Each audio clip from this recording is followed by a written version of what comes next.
আলহামদুলিল্লাহ গাইস, আজ সকাল সকাল ফজরের নামাজের পর আমি ভাবলাম একটা কেক শেখা যাক। প্রথমবারের মতো একটা কেক বানাইছিলাম, এটা ভালো হয় নাই।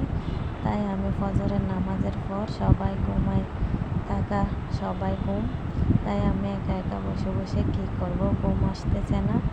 ভাবলাম একটা কেক বানাই, তাই একটা কেক বানানোর জন্য রেডি হয়ে আসতেছি। আমি কেকটাকে প্রথমে 3টা ডিম দিয়ে নিলাম। ডিমগুলা বিট করার পর হালকা চিনি দিয়ে দিলাম।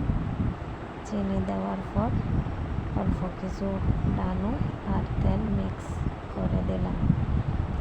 চিনি আর ডানো মিক্স করার পর আমি আবার বিট করে নিচ্ছি।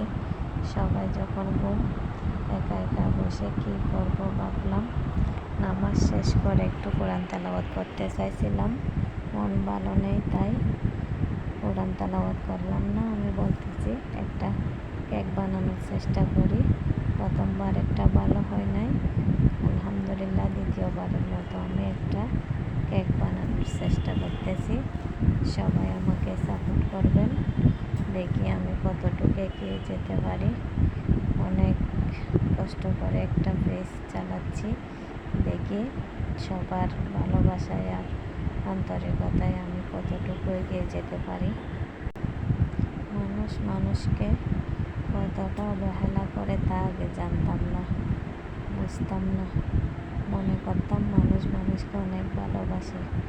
এখন দেখতেছি মানুষ একটা মানুষকে অনেক রকম অবহেলা করে। অবহেলার থেকে মানুষ অনেক কিছু করার চেষ্টা করে, শেখার চেষ্টা করে, জানার চেষ্টা করে, ঠিক আমার মতো। এখন আমিও চাচ্ছি কিছু একটা করে নিজের পায়ে দাঁড়াতে, চেষ্টা করতে, জানতে, শিখতে, বুঝতে মানুষ কতটা অবহেলা আর হিংসা আমাকে করতে পারে। আমিও দেখি